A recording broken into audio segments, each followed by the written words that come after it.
Childhood trauma, when unspoken of, often gets trapped in time. Adverse childhood experiences reduce life expectancy by a factor of 20 years.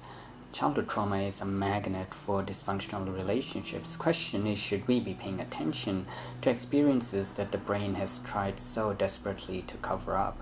If we look at the adverse childhood experience score, 45% of all adults have had at least one adverse event before the age of 17. It might not be immediately obvious, but this is the person who is trying so hard to be someone because they were told that they were not good enough.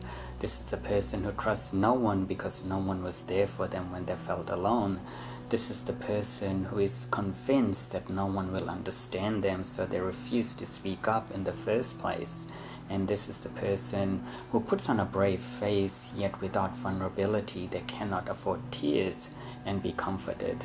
It does not matter how well we compartmentalize everything inside, we will still find ourselves falling apart when these behaviors are running in the background of our life. In this video, I will explore how trauma drives your motivation to survive by altering the interconnected pathways of reward, memory, and fear within the brain.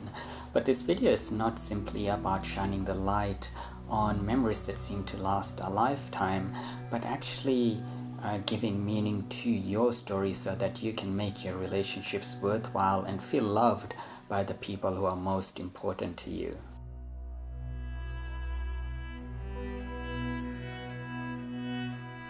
Humans are notable for having the longest period of parental care of any species on the planet, and this period of parental care extends long into adolescence and is the most crucial period in our brain development and has long-term effects in our attachment patterns. It is important to understand that the whole brain development does not occur proportionally. The amygdala, which is essential for decoding emotion, is already fully mature in adolescence. Meanwhile, the prefrontal cortex, which is involved in logic and decision making, is still maturing slowly all the way into early adulthood.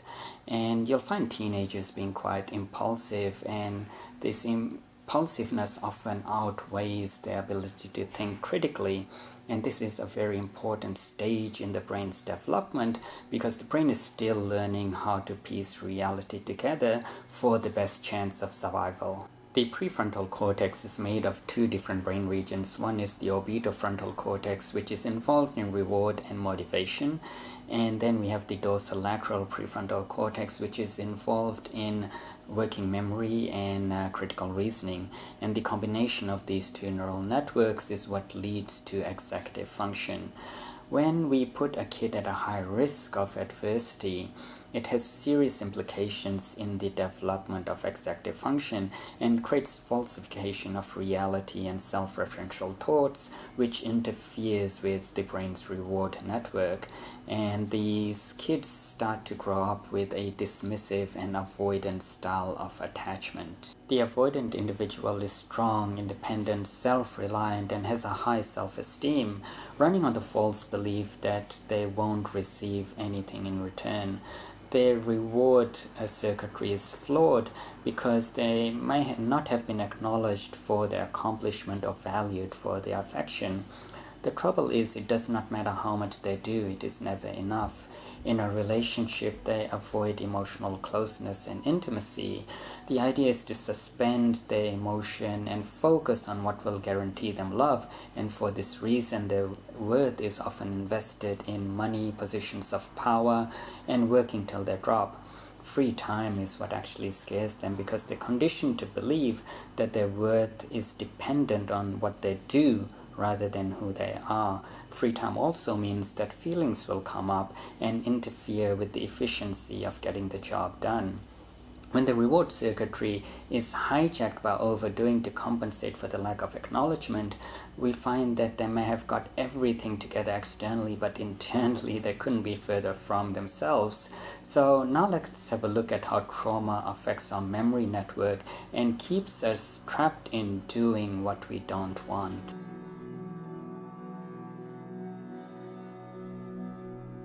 Exposure to prolonged traumatic experiences can result in fragmentation of the hippocampus circuitry, resulting in parts of a memory going missing. And later in life, we can simply dismiss this as, yeah, I was so drunk that I blacked out.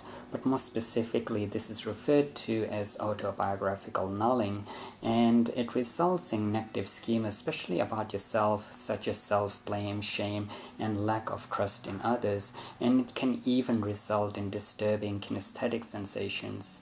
The failure to integrate memory will result in hyperarousal of the nervous system and will create behaviors that are unstable, ambiguous, and unpredictable. Environments that put kids at risk of this is often where they experience physical abuse, emotional and sexual abuse, and what was meant to be a source of safety has now become a form of fear. And so kids growing up in this environment are faced with uncertainty and their needs remain unresolved. And the kid may even grow up to use unpredictable and shocking emotions to get attention. I'll now share with you a case study of how memory is disrupted. Almost a decade ago, I was working at the Department of Psychiatry at Westmead Hospital, which is the largest in the Southern Hemisphere. And on this particular day, I was with an 8-year-old kid, and she had come in for an EEG and MRI scan. Her traumatic experiences had led her to have a seizure at exactly 8 p.m. each night, and from that moment on, her memory would go completely blank until she woke up the next morning. And clinically refer to this as conversion disorder. What was shocking was that she was an absolute delight to work with, and she did not remember the horror of the seizures that happened the night before.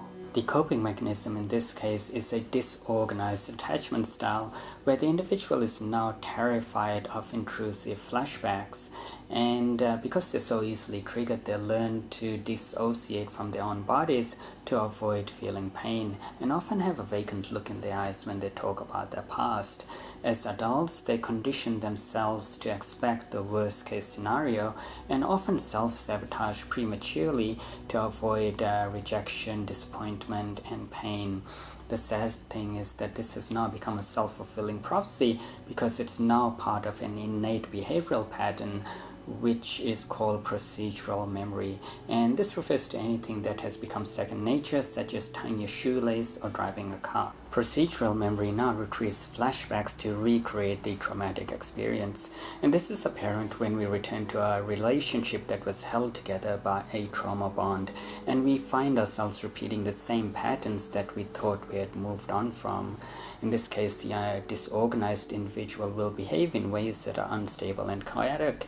For example, they will overcommit only to let their partner down, and this will confirm the suspicion that their partner cannot be trusted.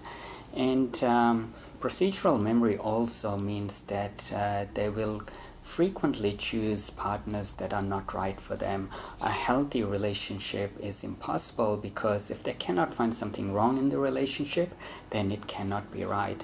And this also means that they will habitually set up conditions for the relationship to fail. And this happens even when there is no sign that their partner will betray them, and so their new partners often unwillingly fall into that trap.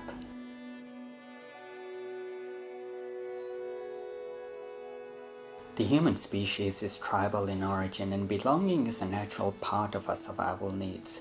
As such, parents have this inbuilt intuition to know what is happening with their kids even before the kids have learned to formulate words.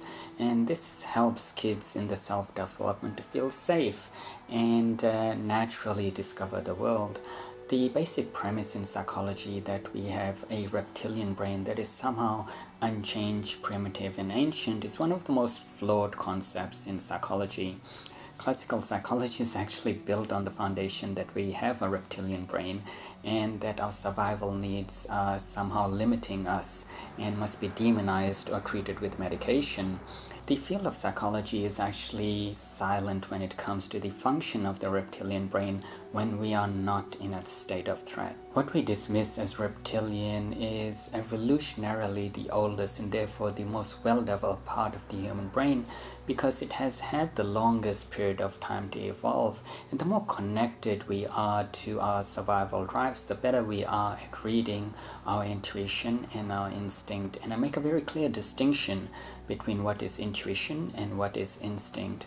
When I'm talking about instinct, I'm referring to things that happen before the mind has the ability to respond, and this can be sensory motor in nature. For example, when our hand springs off a hot plate before we feel the pain, or it can be psychological in nature. For example, when you come across food that has gone rancid, we have this gut feeling of disgust. And the same thing happens when we come across a person who feels toxic. We have this instinct that there's something off with this person. We refer to this as our gut instinct. And intuition, on the other hand, is our ability to listen to our heart. And for this reason, intuition can often be counterintuitive because it may go against what the mind likes to think. And when someone is traumatized, they are terrified of existing in the only place they can feel safe, and that is in their own body. And when you say listen to your heart, because they've suppressed the intuition, they don't know what you're referring to, because they have checked out of their body and stopped listening to their heart a long time ago. And I talk about intuition and instinct in a lot more detail in my Train Your Nervous System online course, which is linked in this card above. When we are separated from our most basic survival drives, we learn to suppress what we desire and do what we think is right, and in doing so we become distant to ourselves. We are educated out of our bodies, and our instinct and intuition designed for survival is replaced by intellect. The moment we refuse to listen to the heart, fear consumed the mind, and we became chronic thinkers, anxious and insecure, trying to survive in a sea of doubt. How we develop a worldview is largely developed on how we're being seen, valued, and loved. When fear is introduced into our fundamental needs, we begin to develop a flawed view of the world. To be ourselves, trust in our own instincts, and feel safe is no longer true, and we begin to think that we cannot be loved. As adults, the anxious and insecure are dependent on intimacy and a sense of closeness and are incapable of being alone. Yet the underlying thought formation that they cannot be loved means that no amount of love or affection will ever be enough. As a result, they become preoccupied with a relationship, overly invested and needy. And the perpetual need for validation, approval, and a reaction from their partner is actually a desperate cry for love. The very thought of being alone causes them high levels of anxiety. The trouble is that without feeling safe, they could be lying in the most comfortable bed in the most expensive hotel and still worry themselves sick if they're not feeling seen by their partner who is lying right next to them. So what we demonize as the reptilian brain holds the key to our most intimate survival need, and that is to feel safe in our own skin.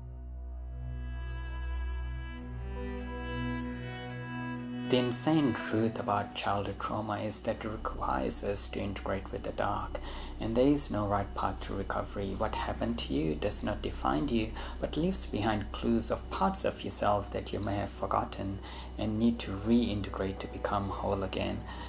Your story does not define you, but you can put the pieces of your past together to recreate a new one. And this is different for everybody. The trouble is that the moment someone discovers what works for them, they run with that piece of truth and turn it into a religion. And this is a dangerous path to recovery, both in medicine and in alternative health. And what some practitioners consider healing is actively re-traumatizing their client. Evoking trauma and releasing it into the present through somatic experiences, shaking, screaming sessions, and other forms of catharsis may seem like healing, Or is it procedural memory, an addiction to repeating the very thing that you're trying to get rid of? You must question whether your practitioner is feeding off your trauma to make themselves feel better. The same is true for trauma bond relationships, where different attachment types end up attracting one another. For example, the anxious and insecure may play the role of the damsel in distress, and this will attract the avoidant dismissive type, who will play the role of the brave savior complex. As a neuroscientist, I've been fascinated by psychological anomalies, but as an author, I didn't want to hide behind the smokes and mirrors of science, which knows nothing about feeling. So when I wrote my book, Hidden World, I did so while living inside a cave, isolated from the human condition. As such, the hidden world is borderline between science and spirituality, because not everything requires an explanation. And we cannot talk about human suffering without speaking directly to the heart. And if you'd like to learn more about the hidden world, you can do so by clicking the link in the description below. The most painful part of the trauma is not the experience itself, but the voice of pain that is speaking inside of our heads. And this is the constant retelling of the story of this is what happened to me. And I'm not going to pretend that it is going to be easy. What is required is a relentless conviction and the unforgiving will to derail the voice that only speaks of pain. And what is utterly contradictory is that in order to do this, we have to be kind to ourselves. And this is why love is the greatest paradox, because it requires us to give up what we love the most, and that is the story that gives our life meaning. There are, however, certain conditions that can be met for this to occur. The first step to establish a secure attachment is to feel safe in the only place that you ever can, and that is in your own skin. To feel safe, we have to recover the parasympathetic state, and you can learn how to do this in my HRV biofeedback training video, which is linked in this card above. And when you feel safe, the neurochemical balance in the brain changes and you have more oxytocin in the system, which means that you are more open and you trust more. And so you're no longer running around in the avoidant behavior.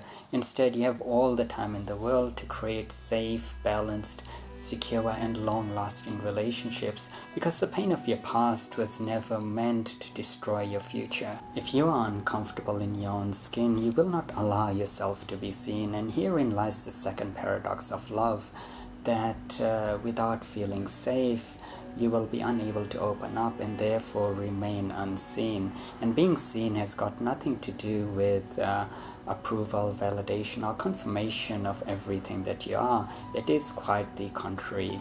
In order to be seen, you must first see yourself, all of yourself, without judgment, guilt, or shame. And it is an enormous act of courage to be seen, because it provokes a deeper part of ourselves, a part of ourselves that we often hide from. Yet to run from ourselves is nonsensical and clearly impossible. So when we see all of ourselves as neither good nor bad, it actually disarms judgment from the eyes of others, and there's nothing left to manufacture, pretend, or defend. We're simply seen as we are. And it is then that we realize that the very story that is promising to protect us is what is preventing us from being free. Instead of seeking secure attachment outside ourselves, we must now seek it in the last place we think is possible, and that is within. The moment you make the decision to listen to your heart, your life will acquire different meaning. Familiar faces may become distant, and you may outgrow friendships. Activities you once thought were fun might not provide you with the same emotional hit anymore, and lifestyle choices and career paths may begin to change, and all of this will come with a burden of grief of losing what was once familiar. And then it will happen suddenly. The compounding effect of multiple lifestyle choices will be the dawn of an entirely new self, and old habits and patterns will refuse to make sense. And this is the turning point where trauma is delocalized from memory and reintegrated into the present. Procedural memory is no longer keeping us trapped in time, because without love we cannot do the impossible task. Love has never failed us. It is we who fail to love and therefore to heal.